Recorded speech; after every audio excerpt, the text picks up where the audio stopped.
Good morning, everybody. Welcome to the Urban County Policy Board on our October 13th meeting. And we will go ahead and start with introductions. We'll start in the room. I am Chair Young in the role in Urban County Policy Board, also serve on the County Council. Good morning, Michael Torres, Program Manager, Community Services. Good morning, Rebecca Royce, Program Coordinator, Clark County Community Services.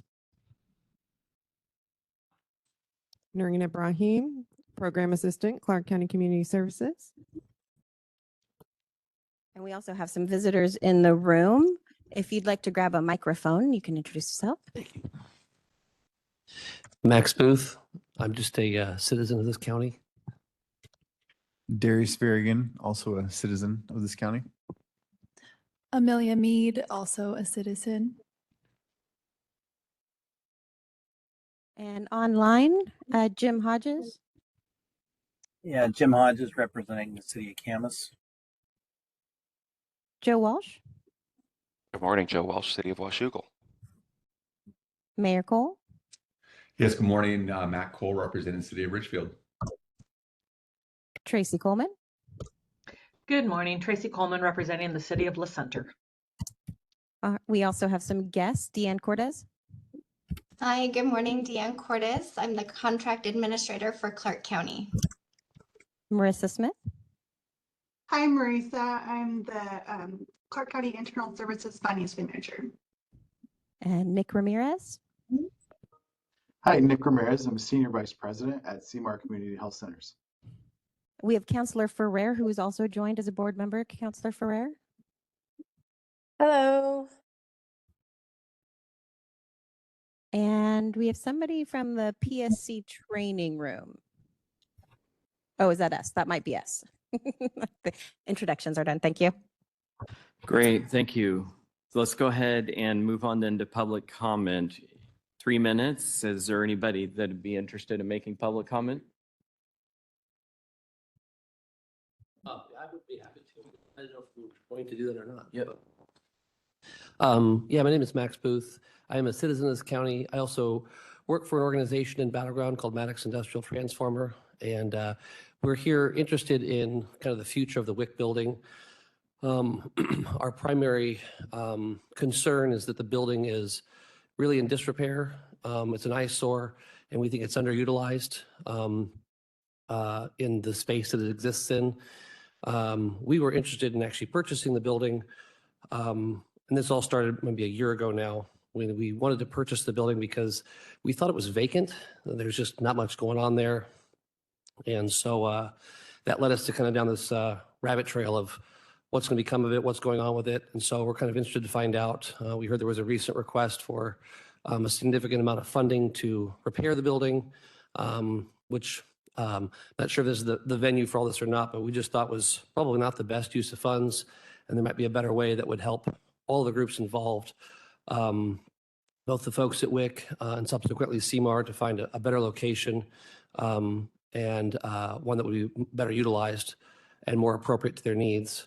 We're also looking to try and help the city of Battleground solve some public parking issues, which we think could happen at this facility here, and then also help Main Street in general as the city of Battleground moves forward with its Main Street revitalization program, helping get this building cleaned up and renovated or maybe bulldozed and rebuilt on this piece of property. It's kind of right in the heart of downtown Battleground. So I guess that's the end of my public comments there, is that I think there could be a win-win-win here where this building could get sold at market value, giving the program funds it needs to find a better location that could serve their customers better, as well as helping get a significant corner in downtown Battleground cleaned up and activated to the benefit of the other businesses there, while helping the city of Battleground also solve some public parking issues, which are increasing and growing all the time. So that's all I have to say. All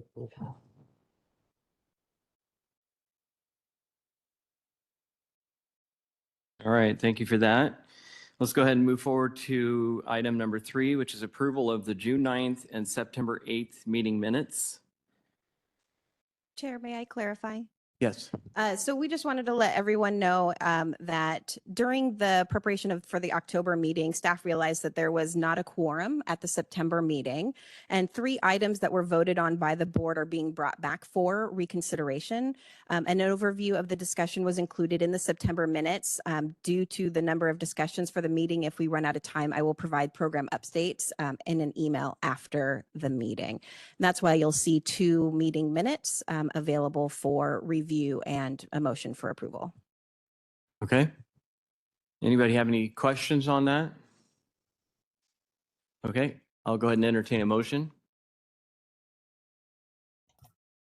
I motion we approve the approval of June 19th meeting minutes. I'll It's second. been moved. June 9th. Okay. I think June 9th. I apologize. I think I said 19th. Yes, thank you for that correction. Mhm. And did I hear a second from Mayor Cole? Yes, second. Okay, great. So moving and seconded. Any last comments? If not, all in favor, say aye. Aye. Aye. Aye. And any opposed? Okay, motion passes. So let's go ahead and move to item number 4, timeliness update and spending recommendations. Okay, before we move on, can we get a motion and approval for the September 8th minutes also, please? Oh, I thought that we had both of them on there. The motion was for the June 9th Oh, minutes. my apologies. If we'd Okay. like to amend that to both the June and September, that's. It's probably easier at this point, just whole new motion. Can we get a new motion for September 8th meeting minutes? I'll motion we approve the September 8th meeting minutes. And a second? Second as well. Great. All those in favor, say aye. Aye. Aye. Aye. Aye. Any opposed? All right, motion passes. Now item number 4. Thank you for that. So we wanted to give the board an update on our timeliness situation. So HUD headquarters, we had an informal consultation with HUD headquarters. We sent off a response to a letter with some additional information that they had requested at the end of June, and we received a response on September 16th. We had multiple reasons for our untimely activities over the last few years, and they accepted all of those reasons identified for failure to meet that timeliness. They granted us an exception for the timeliness standard for 2025. This was our 4th year being untimely, but this does require regular reporting on our spending and project milestones, and we must be timely by May 2nd, 2026, or we will be at risk of losing the CDBG funds. We did submit a new timeliness plan to our HUD rep on September 29th, and that was accepted. It includes actions to reach our expenditure ratio and along with an updated report on the project milestones and predictions for spending. Many of the projects had emails from me asking for very specific updates on all of their projects that would help us lead us in this discussion this morning. So we have put together a few different spending recommendations to help us get to our timeliness goal for May 2nd. Our first recommendation is that we reallocate $300,000 of our program year 2024 CDBG funds from the Battlegrounds North Parkway Sidewalk Project to our housing preservation program. This would reduce the amount available in our program year 2026 request for application for the public facility and neighborhood improvement activities so that we could then give those dollars to the North Parkway Sidewalk Project. That way they wouldn't be losing funds. It would just be a delay in their funds. Our housing preservation program is exceedingly spending more and more funds, and they can spend quite a bit quickly. If we, regardless of the decision today, we have indicated to our housing preservation staff that they need to spend dollars as fast as possible. If the board does not approve this recommendation, our housing preservation program will have to stop once they run out of funds until our program year 2026 funds are. So they'd have to pause for a while because we need to spend these dollars. So they have been directed to spend as quickly as they possibly can. We have spoken with the City of Battleground staff, and there will be no impact for them to be delayed till the end of 2026 to receive their funds. So they are fine with us moving forward with this process. The big change would be that we wouldn't have any funds available in the request for application that is currently open.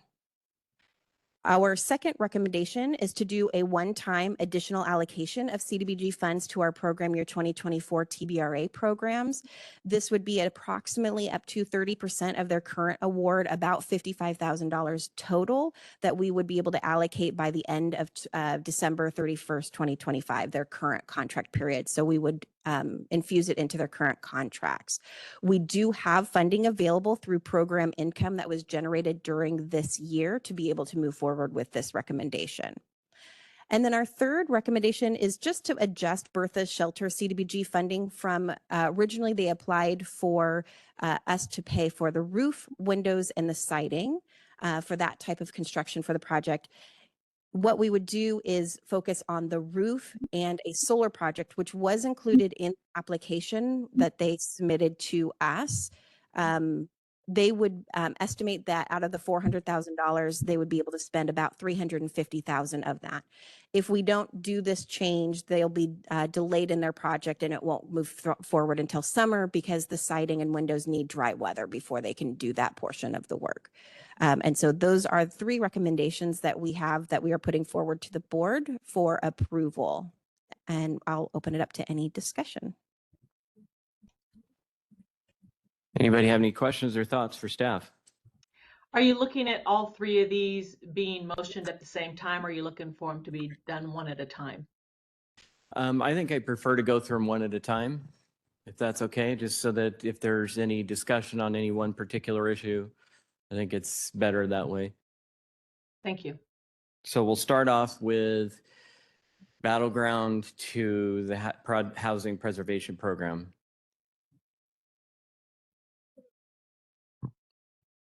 So just my initial thought is, I mean, this is a good way of cleaning up the timeliness, but I think we should make it clear that what we're doing is basically pre-spending $2026, essentially, not pre-spending, but pre-allocating. And is that, I mean, is that in line with all the procedures and everything that the board has to follow? Yeah, so it'll require us to do a substantial amendment to our 2024 action plan, which requires a 30-day public comment period. So we would put out notification, but that is something we absolutely can do through a substantial amendment. So it'd be a little bit of a process, but it wouldn't be any hindrance. We would do that right away. And therefore it would all be in line before the program actually starts spending any additional dollars. Okay. As far as timeliness goes, I think this is a big win because you literally close out $24. Right? Am I understanding that correctly? We will. Because those would get spent like right away. Correct. Our Okay. estimate right now is if everything goes the way I've estimated it to go, we are still roughly $500,000 to $600,000 short of meeting the timeliness test on May 2nd. And so this would be a significant increase, to ensure that we get to the timeliness in time. Okay. And I know we got a lot to get through today, so I'm trying to keep it as short as possible, but can you just really briefly give a reminder of what the preservation or the preservation program Yeah, does? the housing preservation is our homeowner rehab program that we recently increased the program from $25,000 to $30,000 loans to $40,000 grants. And we have a 2-year wait list for getting into that program. The program significantly serves households earning under 30% area median income, but it can go up to 60% area median income. It's mostly seniors living in their home, doing a lot of architectural barrier removal, roofs, new decks, ramps, things like that, to make the homes livable for our low-income households, homeowners in the community. There's no other programs right now available outside the city of Vancouver to do this type of work. So there's why we see significant demand and why we feel confident we'll be able to spend the funds very quickly. Okay. And that it serves a good, important community need. Correct. Okay. And we'll also have a little bit later another discussion about it that is being pulled from the September meeting. So I'll have a little bit more detail for you there. Okay, any comments from members of the board? Question. So it seems like if we were to make a motion to reallocate these fundings, like you stated, that we would have to do an amendment to the 2024 budget, and that would require public comment, and that would be in 30 days. So that would put us in November to be discussing this again. No, this is just the public comment period that HUD requires us to do for a substantial amendment. We won't, this, as long as the board approves it now, that will trigger us to move forward with the substantial amendment. Okay, HUD requires us to move to have a public comment period, but so we just did that today, I guess. So the it's different than a public hearing. The public comment period is just making sure that okay, we sorry, I didn't hear the advertise. difference. Okay, yeah, no, you're fine. Thank you. So then, didn't we just approve that 300,000 increase to the housing preservation program last time we met? So in our September meeting, we had a discussion about increasing the what we set aside from 250,000. We were asking the board to move up to 400,000.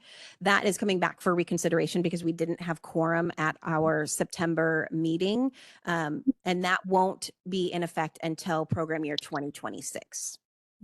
Oh, okay. Okay. So this would bridge the gap between now and 2026. Okay.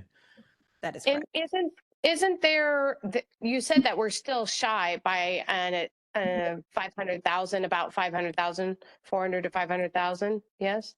So if we move forward with all three of these recommendations, staff feel pretty confident that we will be able to meet timeliness. That's Okay. good news. So then if we reallocate these funds, obviously I'm speaking on behalf of Battleground, is that what happens going forward? Do we have to put in another bid for this year? Or are we? So we would ahead. ask the board if you would like us to continue receiving applications for public facilities and neighborhood improvements in this application round. We do not know exactly how much funds we're going to have available, but we don't think there will be enough really to support any public facility or neighborhood improvement projects if we move forward with the recommendation to hold that $300,000 for the North Parkway sidewalk project. That project would not have to come back in. It's just an amendment to our previous, and we would say that we were giving them the 2026 funds. Okay. So I'll say that I'm definitely supportive of this. I hate to not have funding available for neighborhood improvement programs, but I do appreciate the importance of that.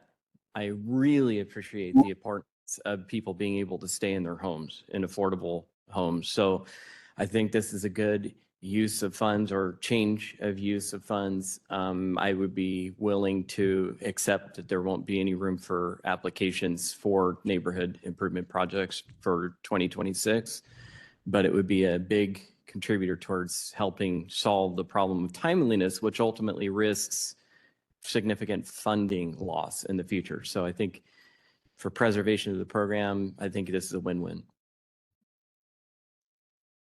Anybody else have any last thoughts? You want a motion on this? Okay. Yes, I'll please. entertain a motion. I'll go ahead and motion going. I move to reallocate $300,000 from the PY 2024 CDBG funds from Battlegrounds North Parkway sidewalk project to the Housing Preservation Program. I second. Great. It's been moved and seconded. Any last comments? If all those in favor say aye. Aye. Aye. And any opposed? None opposed. Motion passes. And just for a point of clarification, would the board like us to notify through an addendum through our current open NOFA that we will not be taking any applications for this year only? That would be my suggestion. I don't want anybody to fill out applications and there's no funding available. That's staff's To me. point. Yeah. Thank you. We will get that out right away. Great. Okay, item number 2. So one-time additional allocation of CDBG funds to, what is the P year 2024? What is that? Paula, or program year 2024 TBRA programs. Any thoughts from the board?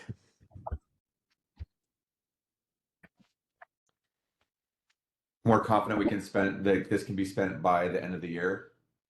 Yes, so staff have reached out to all of our tenant-based rental assistance programs, and they have indicated that they would be able to spend these funds. They are seeing a significant increase in fees by landlords that are not covered under the home funding rental subsidy portion of the program, and that is having to be covered by the CDBG fund. So they are covering those costs currently with other private dollars. So this would help kind of alleviate the pressure that they're feeling. Okay. Just a quick question on this one. Is this repurposing from something else too, or is this something that came back into the pool? So this is from program income from loan repayment that we gotcha. during the year. Typically, we would put this in our next request for application and allocate it that way. But this way, we don't have to do a substantial amendment for this change. Okay.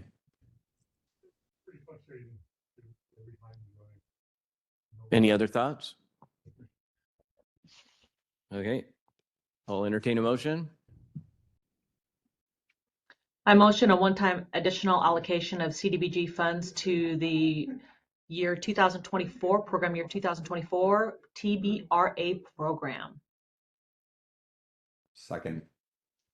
Okay, it's been moved and seconded. All those in favor, say aye. Aye. Aye. Aye. Aye. Any opposed? Motion passes. Great.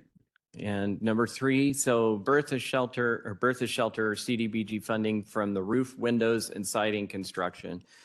My only question on this is it was originally for, well, the other one said elevator. I got to get that out of my head here. So it was originally for the roof, windows, and siding, and it's going to continue to be for the roof, but the addition of solar. Correct. And the reason being is it's going to be longer for them to get to the windows and siding. They can do the roof right away. So they still plan to do the windows and siding with different sources of funds? Yes, so they will take that on all of the other work, including the elevator. We had originally discussed changing it to the elevator. However, they found out there's a 10-month lead time on the parts for the elevator, so that obviously wouldn't fit into our timeline. So the VHA was working with us to try to find any way that we could spend as much money as possible. Great. So I appreciate that. So this is essentially, it's keeping the money in the same project, it's just repositioning where the funds go to which part of the project itself, and so that it can get out the door quicker. Correct. And it's also not increasing the scope of the project at all. It is just reallocating the funds that they're spending in order. Yep. Okay. Any thoughts from the board? Okay, with that, I will entertain a motion.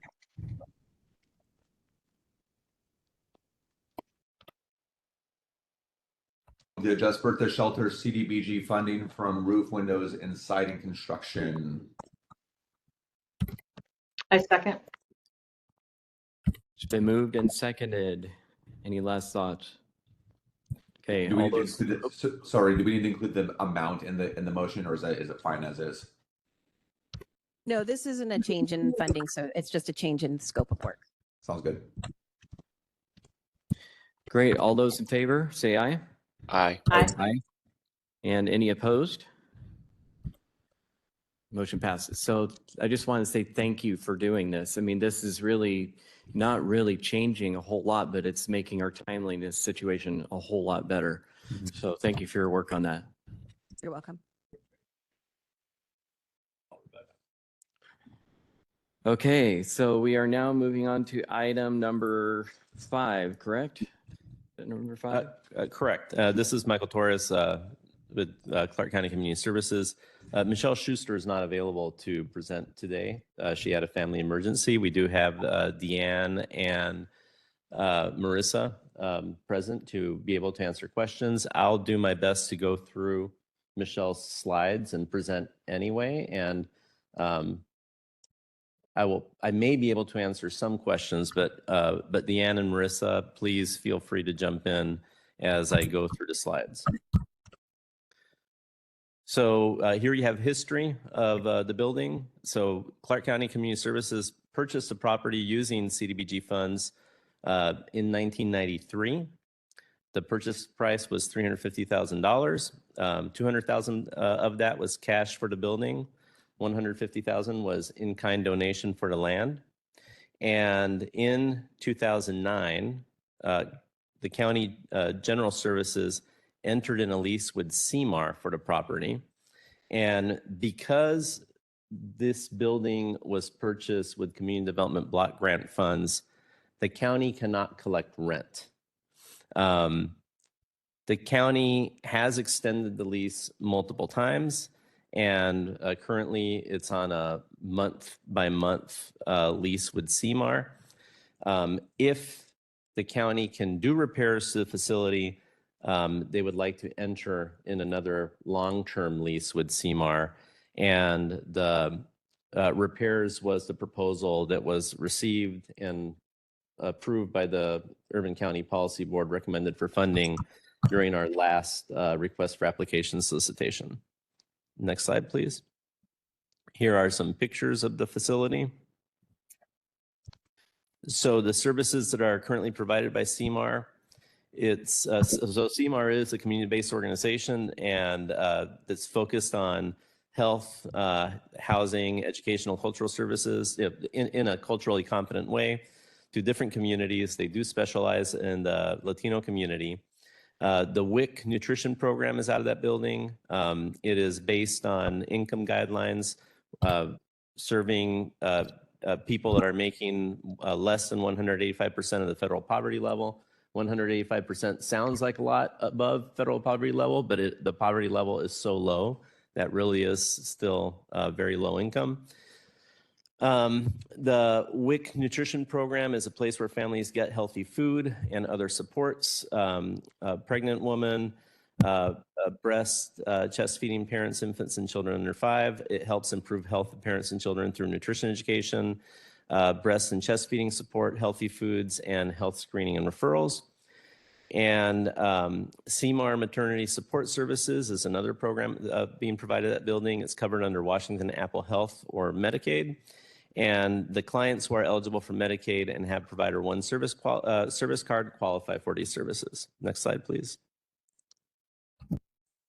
This is a list of the outstanding repairs and major maintenance. It's the same list that you saw when the application was received last year.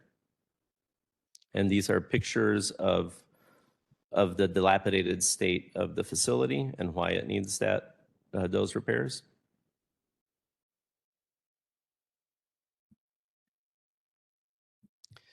So from last year's solicitation, the Urban County Policy Board recommended $200,000 for repairs of the building with program year 2025 applications.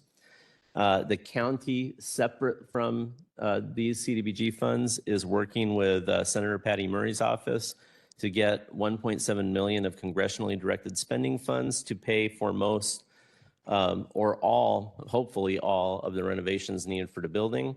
That funding has not yet been secured. That needs to be approved by Senate Appropriations, and the full 2026 federal budget needs to be approved by Congress to do that. And if the rehabilitation repair activities are completed, it will provide a continuation work location for many years for CMAR to continue to serve Battleground and North County residents. And it could extend the building lifespan for another 20-25 years. And that facility sees an average of 1,200, 1,300 clients served per month at this location. Next slide, please. So Urban County Policy Board and the Clark County Council have asked for, let's have some options presented by staff in terms of what to do with this building. Like, is the repair the best course of action ahead? And I do want to emphasize, these are not recommendations by community service staff. These are options that have been put together with some information provided by community service staff, but really by Michelle Schuster's staff. And I'll let Deanne and Marissa talk to if they have any specific recommendations, but these are just, you know, what can be done objectively. So the first option is selling the building to CMAR.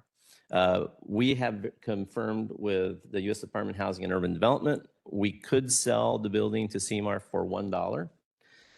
This option typically would not be available, but HUD has authorized this in this specific case. The $1 would go to the county's Community Development Block Grant Program. Any sale that happens with this building becomes that the revenue from that sale becomes program income, and it has to go back into the Community Development Block Grant Program. So that's why if it was sold for $1, that dollar will go to the program. CMAR would need to keep using the building as a CDBG eligible use, which is serving low-income households for a minimum of 5 years, after which the commitment has been met, and they could, you know, repurpose the building in any way. CMAR has expressed interest in this option. The benefits of doing this is the county would not have to put more funds into this building.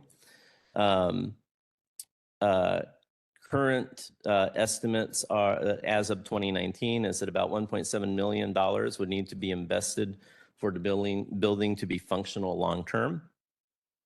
We would not have to go out to a fair market sale. That is important, as we've just been having this whole conversation on timeliness. More revenue that becomes program income would significantly impact our ability to meet timeliness by May 2nd of next year, which we have to, because if we do not meet timeliness, we are putting at risk up to $1.5 million of annual CDBG allocations in perpetuity. The general fund would have reduced costs for the ongoing maintenance and operations of the building. And again, community services would not collect more revenue. That would not be program income, so it would help us with our timeliness requirements. From the staffing perspective, this option does not have any cons. Next slide, please. And actually, before we move on to the next slide, Deanne and Marissa, is there anything you'd like to add that I have not covered? I don't have anything to add. Thank you. Sorry, this is Deanne. Okay, thank you, Deanne. All right, thank you. Next slide, please. Option 2, selling the building at fair market value. And this is the normal process that the U.S. Department of Housing and Urban Development would require for disposal of property. The city of Battleground and a private party have both expressed interest in purchasing this property. The benefits of doing that is the county could dispose of the property. The county would also not have to put additional funds into the building. And again, you know, as of 2019, estimates are about $1.7 million of total funds that need to be invested to make that building functional and viable moving forward. And again, general fund would have reduced costs because you wouldn't have to work with the maintenance and operations for this building. You know, just as a reminder to Urban County Policy Board, the reason the maintenance and operations have been a burden to the general fund, and which is why the building is in such disrepair, is because it was purchased with Community Development Block Grant funds, we can't charge rent for it and reinvest that program income into maintenance of the building. So that's why this no longer having that burden of maintenance and operation, the general fund would be helpful. So the cons of doing this primarily is it would be an influx of program income, the revenue from selling that building, the higher cost that you sell the building, the more revenue. It would really prevent us from being timely. We would be untimely for a 5th year. And what we've been told, at least for 2024 by HUD, is it could be a reduction of up to about $1.5 million of CDBG entitlement in perpetuity moving forward. It'd be reduced. Another CMAR could lose their location in Battleground depending on who purchased it and whether or not they wanted to continue to rent it to CMAR. And I already covered that all the money from the sale goes back to the CDBG program. It doesn't go to general fund. It doesn't support any other part of the county. And Deanne and Marissa, is there anything you'd like to add? Hi, this is Deanne. Nope, you're doing a great job, Michael. Thank you. Option 3, no change. Basically, the Urban County Policy Board has already, they've already recommended funding the repairs with CDBG funds. The county is pursuing additional funding for the repairs with the senator's office. CMAR would continue to have a location for the services. The cons of doing this is it's still a significant expenditure of county funds, whether it's CDBG or congressionally designated spending. I've already mentioned the $1.7 million of total cost. The county would still need to figure out how to support the maintenance of operations of this building for as long as it's county ownership. And it could not be done with community development block grant funds. It can't be done through rent to produce that revenue. The assessed value of the property is significantly exceeds the estimated cost of the building. The 2024 market value that was used for the 2025 taxes is $445,000. If the county decides to sell the property in the future, they won't recoup the cost of that. So if like the county decided, well, we're going to do the repairs now and we will sell later, like you're still going to spend a lot more than you will recoup selling it at fair market value later. And any funds from the sale of the property would be, again, returned to the CDBG program, not the general fund of the county. So those are the cons of option 3. And so that's the presentation prepared by Michelle. And Deanne, Marissa, is there anything you'd like to add before we open up for questions and discussion by the Urban County Policy Board? This is Deanne. I don't have anything to add at this time. Thank you. And also, before I open it for discussion, just since Nick Ramirez from CMAR, Nick, is there anything that you'd like to add before we open it to questions and general discussion?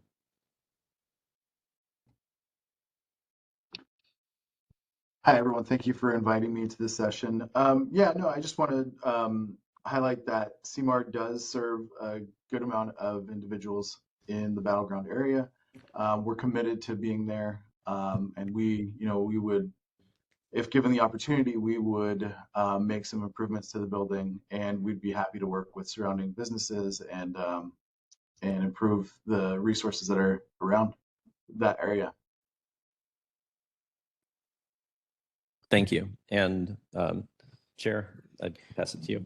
Any comments from the board? And I would like to invite Victoria to chime in too, given that this is in her district. Thank you, Chair. I do have a question for the gentleman who just spoke from CMAR. He said that they are willing to make some improvements to the building. Let's say that they don't get the 1.7 million from the senator. Would they be willing to update that building to what it needs up to code, which would be 1.7 million? Yes, we've looked at the building space. We have an architect and a construction company at our organization. So we have and are willing to provide the investments needed to improve the building. Okay. Sorry, that's the first I heard of it. Okay. Well, we already know that we I mean, obviously, I'm going to, I have spoken to the employees there at CMAR, and I heard that, you know, they do see up to 1,200 people, North County. I will say that that building is very small, and a lot of their clientele is actually over the phone through appointments. I would be more interested in trying to work with CMAR to find, rather than spend 1.7 million on a building, to actually look, maybe look for another building for them that would be better off, that like Max Booth said, is trying to find a win-win-win for everybody. Because obviously we don't want to lose the services that WIC is offering, but we also are in crucial need for that, for parking in Battleground. I mean, it's unsafe over there. If you've ever traveled down there on Main Street, it's just cramped. It's very unsafe coming out of those side roads because everybody and their mother literally are parking on the front streets and making it hard to see, and making it unsafe.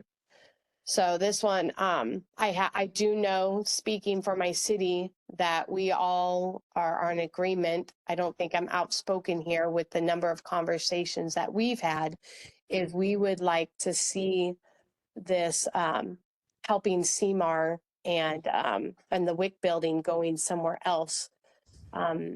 We are doing with this Old Town revitalization, and we've spent a good amount of money trying to figure out ways to, help our city with its improvements. And Main Street is one of the ways that helps us get a lot of our sales revenue as well, and helps our small businesses. And we're always looking for economic growth as well and job opportunities.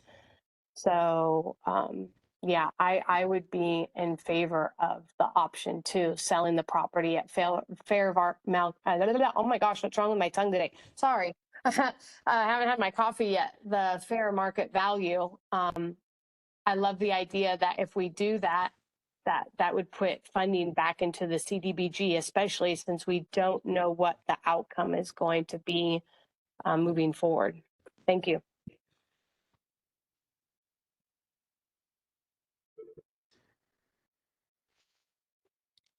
One thing, Councilor Ferrer, just to be clear, and I'm not saying this to influence or change what your preference would be, but if it's sold at fair market value and those funds go back into the Community Development Block Grant Program, that is program income. But because we'd miss timeliness, we would be at risk of having the CDBG funds pulled from HUD. So that doesn't mean that we would get to use the program income that would be generated by the sale. It is likely that we would lose most, possibly all, of the Community Development Block Grant Program funds that year and moving forward. Just to clarify the impact of what that would be. And can you clarify why would be at risk again? Sorry. By federal regulation, the Community Development Block Grant Program requires not having a fund balance of more than 1.5 of the annual allocation.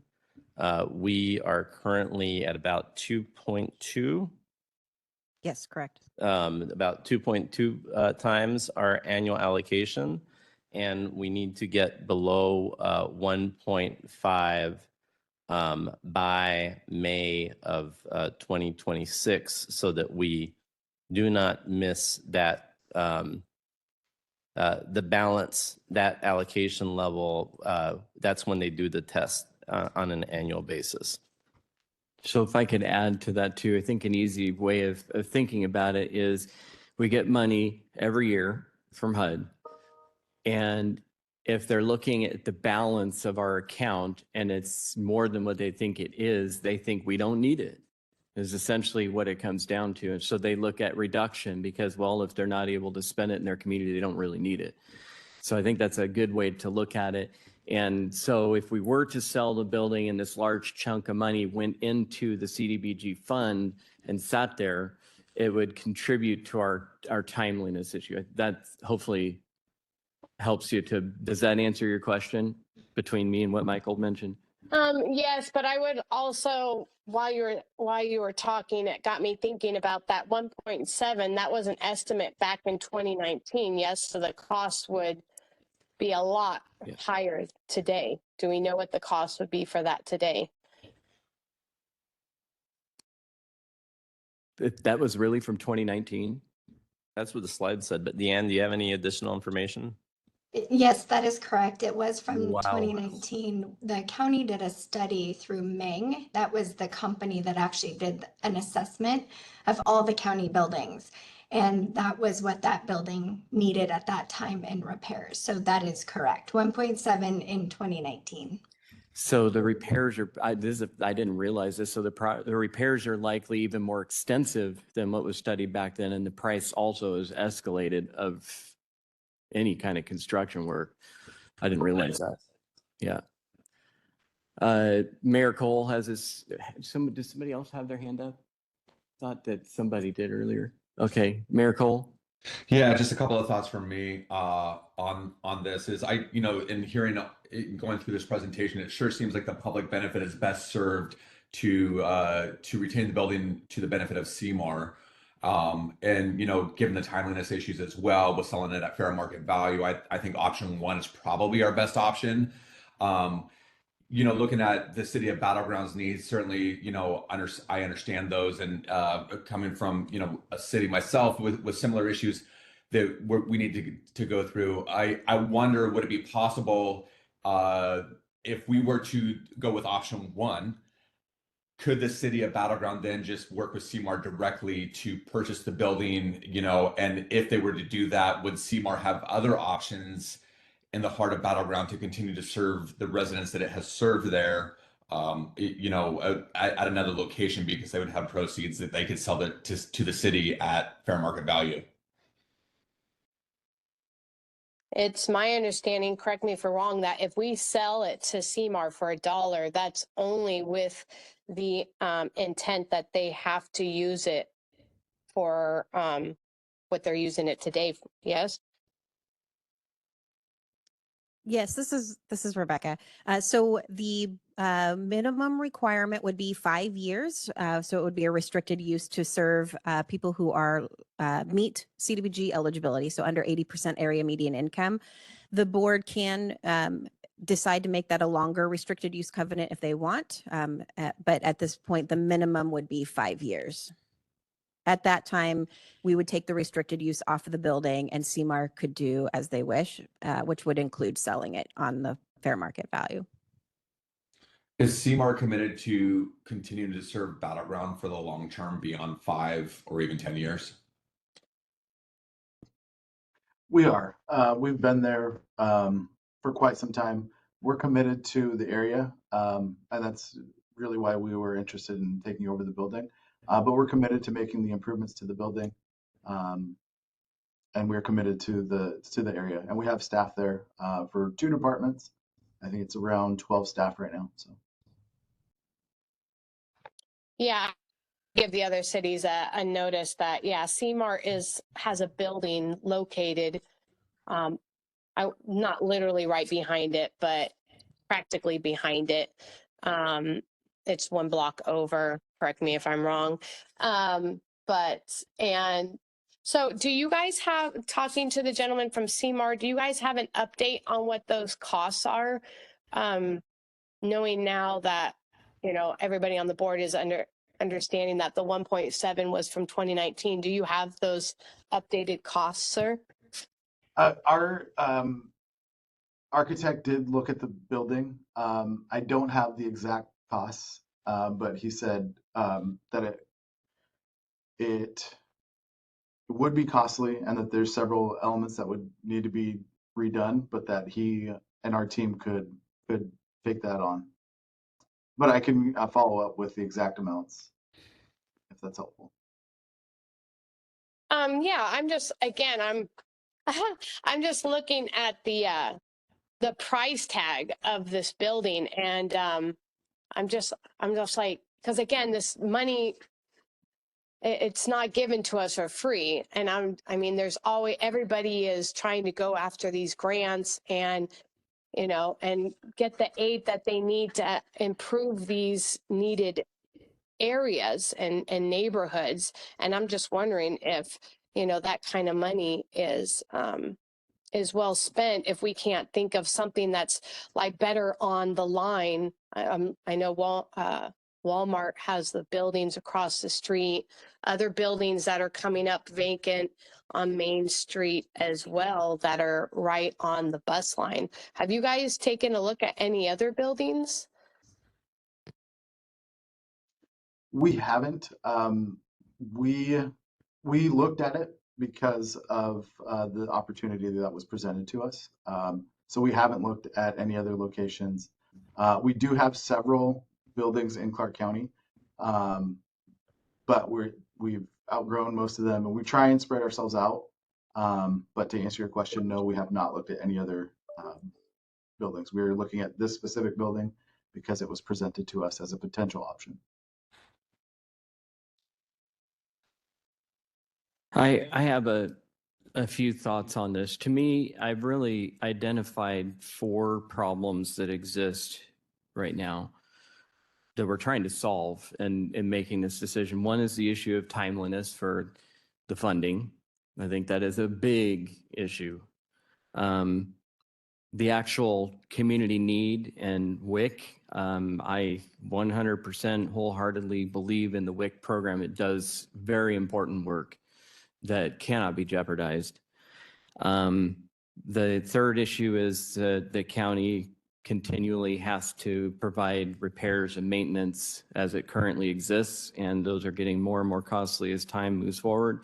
And I think the fourth issue is something that Victoria just brought up, is essentially the ultimate use of taxpayer funds.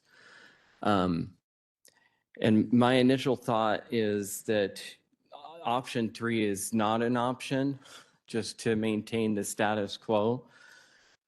I'm also, and this would be me kind of putting on my county council hat, I'm very reluctant to fund from county funds the repairs of the building. I know that that CMAR has just mentioned that they would be willing to cover those costs themselves potentially, so that's something to look into. But what I'd be interested in asking Nick is, and this is a big if, because I don't know that I don't think it's been completely fleshed out at this point, but if there were the possibility to sell the existing building and purchase a new one in a different location, and I don't know if it would be nearby or if it would be a little bit further away, is that something that CMAR would be able to continue on with the program and offering WIC services? Is that an option for CMAR? So, well, CMAR, we're healthy financially. We try and put ourselves in various locations.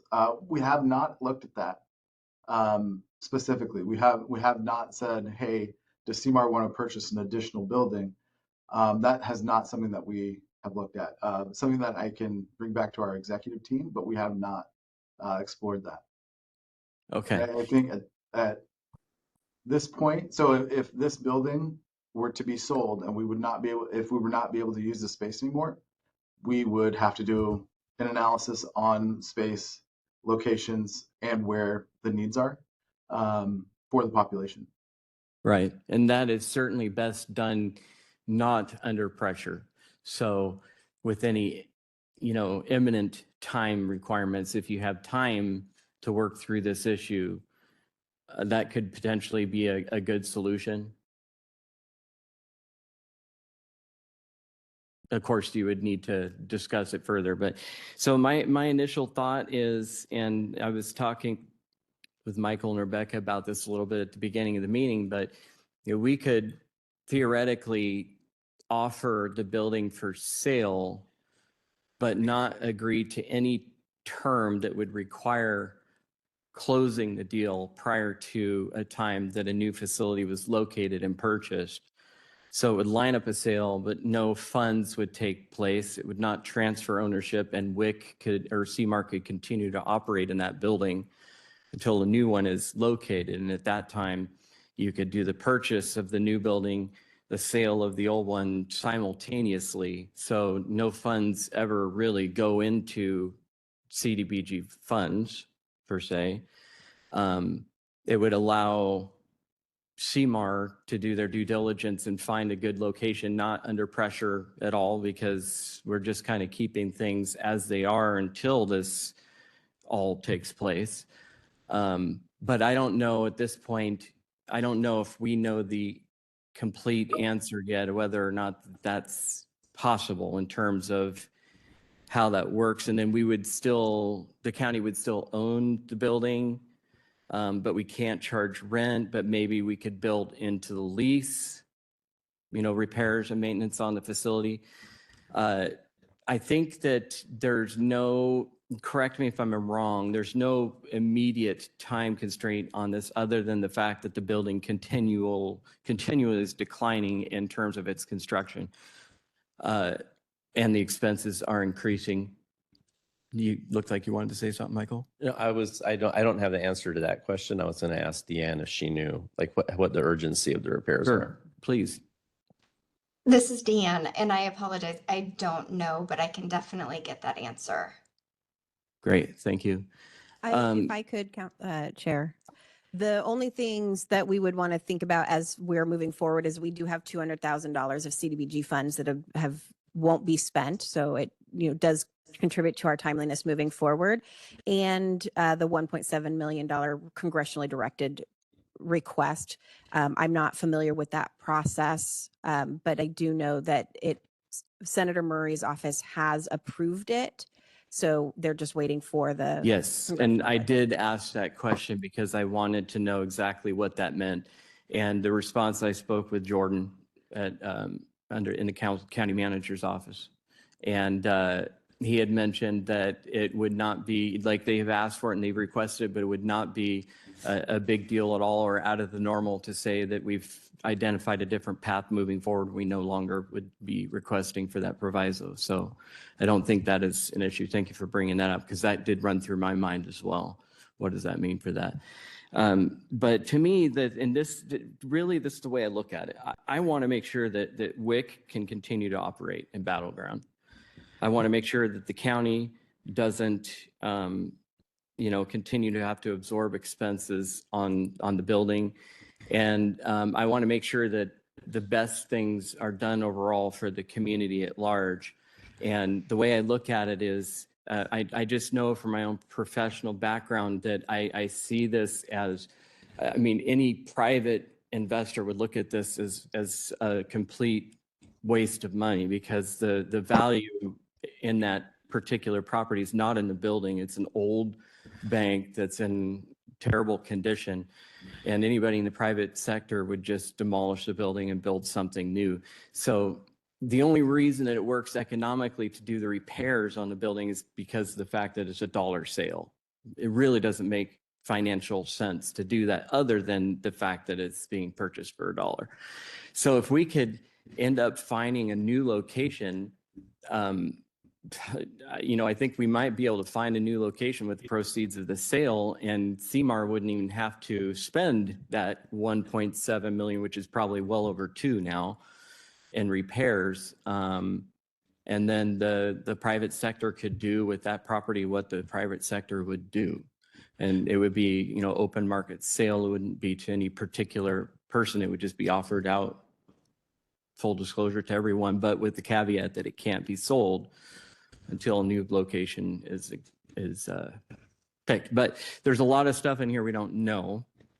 And so I'm wondering, where is the board at this point? I feel like it warrants further exploration, both on the part of the county as well as CMAR. Yeah. But where's the rest of the board feel?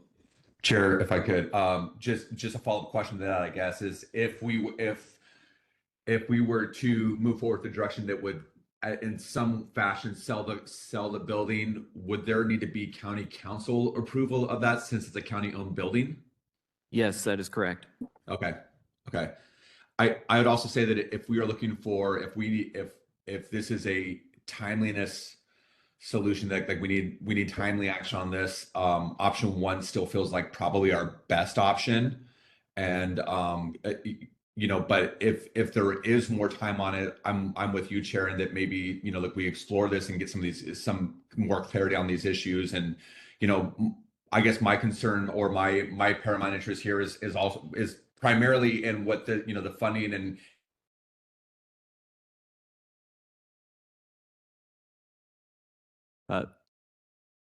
we lost him. Did We'll he wait for him to accidentally come mute back. himself? What was that, Victoria? I was going to say, did he accidentally mute himself? No, his picture, He's frozen. his video disappeared too. So I think we lost him. We'll wait for him to come back. But one thing I would kind of in addition to his comments was the 200,000. That was, I'm glad you pointed that out, because that is an issue that we do need to contend with. And so if we ultimately do move forward looking further into this, please also look into how that 200,000 could potentially be recommitted elsewhere, similar to what we did earlier today. Thank you for bringing that up, Chair, because I was going to say, how can we reallocate that 200,000 like we just did for other funds today or other projects instead? Yeah, and so we'll have staff come with potential action for that. I would, while we're waiting for other people to get unfrozen, I do like your idea of selling the building at the market value and using those proceeds to find another location. I would also like to go back to my staff and city council and see if there isn't something that us as a city can do to help out with relocation as well. So yeah, I mean, if there's more community partners that are willing to be involved in this, is there any reason that this couldn't take place? Anything that you can think of? This is Michael Torres from Community Services. I mean, all of these are real options. So I can't, what you're describing absolutely could happen. I think if the sale were delayed, if the sale took place and there were any revenue, any commitment of funds prior to May of 2026, we would absolutely not meet timeliness requirements. I'm not, I don't know if a sale took place after May of 2026. I think we would fail the timeliness test in 2027. And I think the consequences of doing that would be less. I believe passing it in 2026 would restart our clock, and you only start getting penalized by HUD after the second time you miss timeliness. Like you're entering in danger area in third. Correct? I believe I'm correct in all of that, right? So, I mean, it's still bad, if you fail timeliness test, HUD does put you at a higher risk category. They do require additional reporting, but I don't think we would be at risk of losing funds like we are right now. Is there anything, Rebecca, you would add to that, what I'm saying? No, the only thing I would mention is if we reinvest the funds into another building, the same applies. It is still a CDBG owned building. Therefore, there cannot be any program income generated from that, or it comes back into so no rent Right. for that future building, and will eventually Thank you for be in saying the that. same situation. Well, could we, that was from our earlier discussion, is there not a way that we can, in the lease, require that they make their own repairs and maintenance to the building and that the county not be responsible for that? I mean, it wouldn't be money coming into the county. It would be just them That taking care of the it's property. outside my specialty, so I'm not aware of what conditions we can put on the property for that type of thing, except for a restricted use covenant. So if we sold the building at fair market value, those funds become program income. That means they're community development block grant funds. When they're used for acquisition, because the county would be spending the funds, it would still be a county-owned building. I think the only way to avoid that would be if you receive the revenue, program income, put it back into the next solicitation, and you receive the solicitation from a third party, and if awarded those funds, they'd become a subgrantee. You lost me. Oh, So I at was that following. I point, think it sounds good. at that point, it's not us as a grantee that is acquiring the property. So we do help nonprofit organizations acquire, like Council for the Homeless. Correct. It would stay under ownership of the county So it would using CDBG funds. It would not be. So what we would do is do a public solicitation, and a nonprofit entity would come in for acquisition funds through our regular request for application process. And then therefore they're a sub-recipient of us, not the actual grantee. And then we put a restricted use agreement on the property. And then we don't have this in perpetuity situation because the county didn't actually buy the funds. The funds were granted. Actually, it's a half grant, half loan to the nonprofit organization. And then it's actually purchased by that nonprofit, not by the county. That would be the way to get out of it. There's a Okay. couple of things we would have to take I into think consideration. ultimately either way would serve the goals of Urban County Policy Board. So, I mean, I think either one of those, to me, it's about the timing of when we actually close on the sale of the existing property versus purchase of the new one. And I think those can happen at the same exact time to where it goes in, it comes right back out, essentially. And that has probably to do with our timing of the entire process in the fund. So With that, we would have to work with procurement to make sure that we're following the procurement requirements, not only for HUD, but also the county's procurement process. okay, Matt, we have you back. We lost you there. Do you want to finish your comments? Yeah.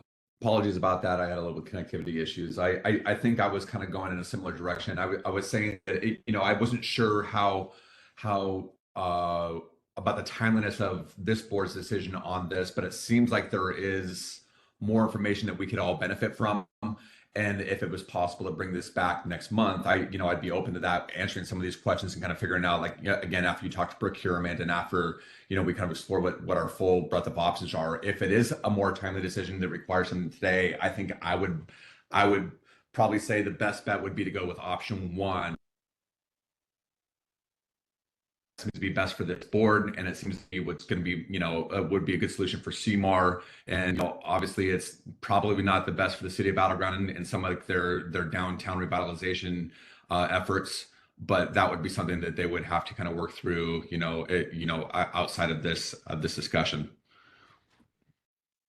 Great, thank you. And it's been quiet for most of the people on the board. So does anybody else have any thoughts that they'd like to contribute or questions? I did have a comment. I agree with what everybody's kind of been commenting the whole time. I don't think any of the three options that were presented are good, viable options at this time. I think more information is needed. I also believe that CMAR and the city of Battleground have some talking they can do behind the scenes, because there is opportunity if you're going to sell the building at a fair market value, or if you're not going to, you're going to sell to them for $1, that there's always contract negotiations that can be done between CMAR and Battleground that will benefit both parties. So I think more information needs to be brought forward. I do realize that we have to meet our timeliness and we have a $200,000 on the line, but I think we should bring it back at the next meeting, and hopefully Battleground and CMAR can do some discussion and bring something that will benefit both parties at that time. We definitely can bring this back at a future meeting. Nick, would our meeting in November be enough time for you to do the research that you would need to be able to answer some of the questions from the board? Yeah, I think as far as costs and things, that I think I just don't have that document right now, so I get that piece done. I would want some more information as far as like what the options are as far as space are concerned.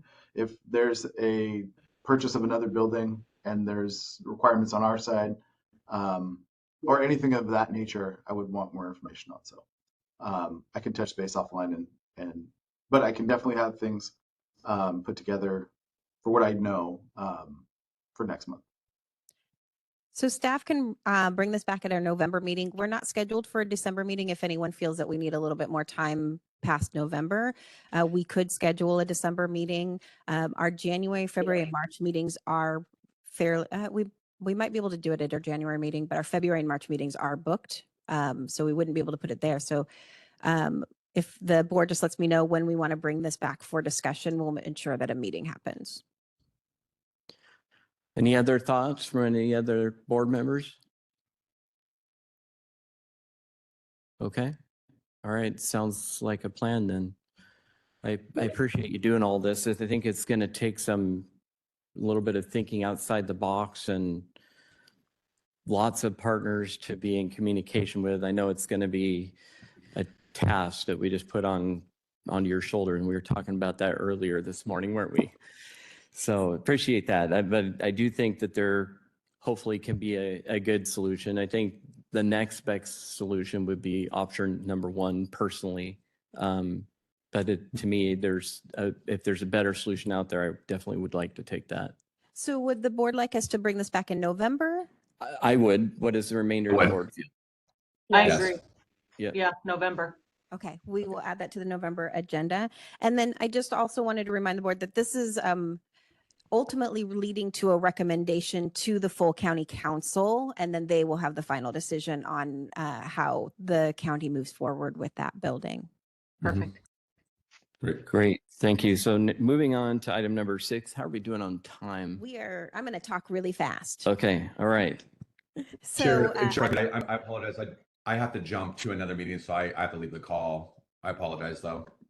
Do we lose a quorum with that? I believe we will lose quorum. Oh, we will? Let me see what I can do here. Hold on, we might have. Let's double check first. Jim Hodges, were you able to get back online? He lost power earlier. Would Mark be able? Mark is with Battleground. I see Jim on the screen, but is he actually in the meeting? With if Jim's. Can you guys hear me? Yes, we can, Jim. Yes, Mayor Cole, we do have a quorum with you leaving. Thank you very much. Okay. For checking. Thank you. I apologize. Really Yep. appreciate See you. that. So we do have a few more action items, and I'm going to talk really, really fast. So I apologize. Let me go back one. So this is the second action item for the Lifeline Connections TBRA additional funds request. This was brought at our September meeting, but we didn't have quorum. It did pass by the 4 members that were in attendance. Essentially, what is happening is Lifeline is asking for an additional $90,000 to their home-funded TBRA program because they had moved several households from another funding source that had run out of funds. They moved them into our tenant-based rental assistance program to keep them housed, and that made them go through the funding that they had in their original program year 2024 contract in half the time. So they had come back and asked us if they they could have an additional $90,000 to support those households and work with them to transition them out of the program through the rest of this year. This would be above what the staff can do on our own. We, in our guidelines, can allocate 10%. 90,000 is 100%. So we came back to the board for this. We do have funds available for this through program income that was collected through this year. So we have those available in here.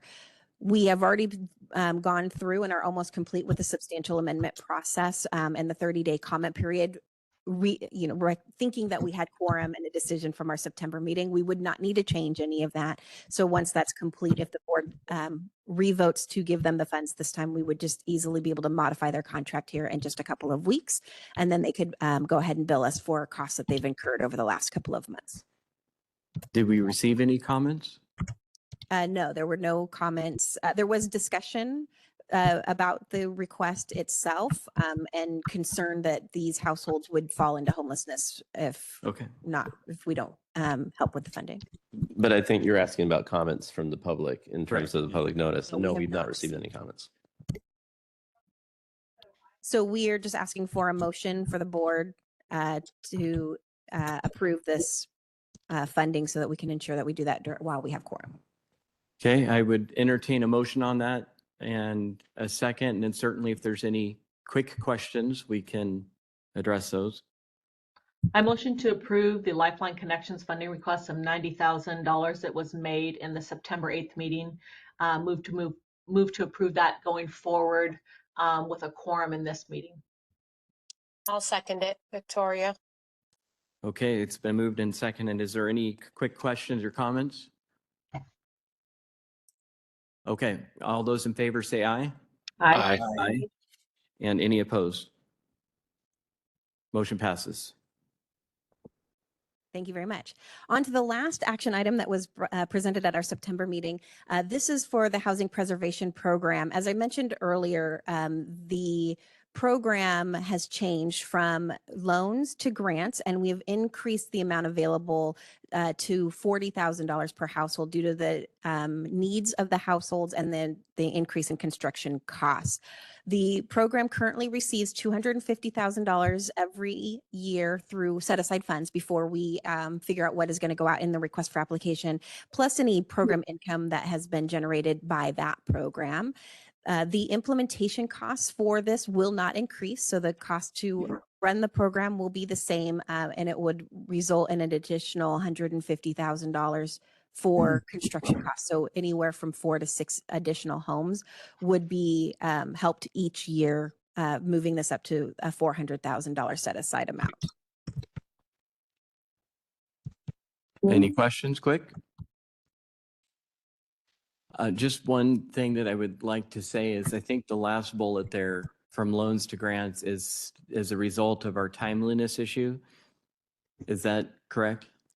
This benefits our timeliness issue, but the reason we did this is because most of the clients that are assisted by this program are seniors that with fixed incomes and are low income, and we think they're better served by receiving a grant as opposed to a loan.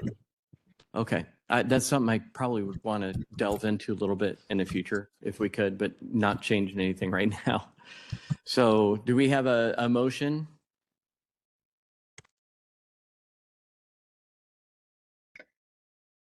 I motion to approve the increase of the Housing Preservation Program budget from $250,000 to $400,000 as presented in the September 8th meeting for approval with a quorum at this meeting.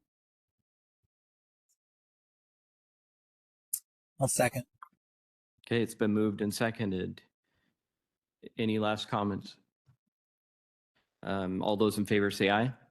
Aye. Aye. And any opposed? Motion passes. Thank you very much. On to our next action item. Based on the changes that we have made this program year for our Urban County Policy Board application and funding guidelines, I have made updates to the guidelines to be in line with the changes that we have made. I have sent a copy of a red-lined document that shows all of the changes that we would like to to make. And I will pull that document up so we can kind of walk through them together very quickly. So under application guidelines, section 3, this is just restating the how much applications applicants can come in for each of the different categories, and it includes public services. So public services was not an allowed activity in our previous guidelines. Now that we've done the consolidated plan, we're not doing public services. We want to make sure that that is reflected in our guidelines. We went from having bullets to a table. It makes it a little bit easier to read. So that is the first change there. All of the information essentially is the same. Under section 5, we've made a slight change to when the full applications are due in our application process. This is just to align with the City of Vancouver. They have a little bit more flexibility in when there's applications are due. So rather than the first Monday of December, they go through the first week. This just gives that a little bit more flexibility for the application process. Under section 8, we had previously said that we weren't going to do any public services as an eligible activity. So this is just removing that because we are now doing public services. Under our funding guidelines, this is where one change is we used to call it the homeowner rehab program. It's actually the housing preservation program. So making sure it's in line with what the state, what it says. And then adding in this section that talks about how funds are distributed, either a loan or a grant. We included public services are noted as a grant. And then further down under section 5, this is just adding in the 15% set aside that we can put from CDBG funds into the public services. So it's just documenting that this is an eligible activity and the funds that we will have to put into that program. This also states that the Urban County Policy Board will set the priorities for where we will focus our public services on each year. Under number 6, we added in, because rules have changed with the home program for our CHODO funds, our Community Housing Development Organization funds. It's just stating that after 2 years, we can request HUD to change those designated funds into general home funds and put them into a purpose. That is if we do not have a CHODO eligible agency and project, which there's only one that is in all of Clark County at this time. And then since we went ahead and approved the $400,000 increase, that's noted in this here for our housing preservation program. So it will be increased from a set aside of $250,000 to $400,000. Another thing that staff is starting to look into is the ability to use home funds for the housing preservation program, not just CDBG funds. This will give us more flexibility in how we fund that program. There is some more research that needs to be done to know how it will affect the program. For instance, with home funds, if you put any work into a home, you have to bring it up to housing quality standards level. You cannot do an emergency repair and walk away if there is rotting floors or a hole in the roof or anything like that. You are required to bring it up to standards. So that's one thing that we'll want to make sure that we incorporate into our policies for the program. So staff will come back with additional information as we learn more and really make sure that the use of home funds is the right way to go. This just gives us that flexibility to do so. And then at the very end, our exhibit 1 is our funding category matrix. And this is just including public services as an option for applications, the type of activity and what program it would be held under. So those are all of the changes for the funding application and funding guidelines for the Urban County Policy Board. Any comments or questions? Yeah, I just have a quick question. If I remember correctly from the last meeting that you were talking about anybody who is any one of our applicants that we're going to be requesting funding from the CDBG, take a training course. And I thought that was, am I remembering that correctly? That is correctly. It's so we offer pre-submittal workshops, which happened last Thursday, and they either need to attend or watch the video. And all they do in the application process is certify that somebody that is involved in the application process has done that. And if I remember correctly, that was to help the applicant understand the importance of meeting those dates so we don't run these risks of losing funding. Is that correct, or was there more to it? There was a few reasons that we requested to do it. The city has a mandatory pre-submittal process. We did not want to go mandatory because we want to make sure that we are as flexible as possible for our applicants. A lot of it has to do with the knowledge of the program and all of the requirements that are around the program as they start to do their application, and let them know that there are a lot of resources that are available to them to help them through the application process. Thank you. Any other questions? Okay, and we did flesh this through quite a bit in September. Anybody's welcome to go back and review our previous meeting if they have further questions. With that, I'll entertain a motion.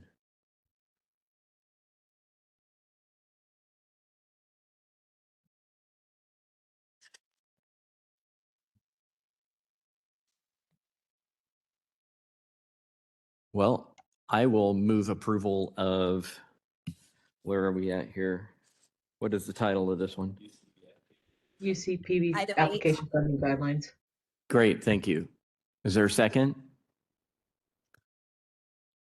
Second.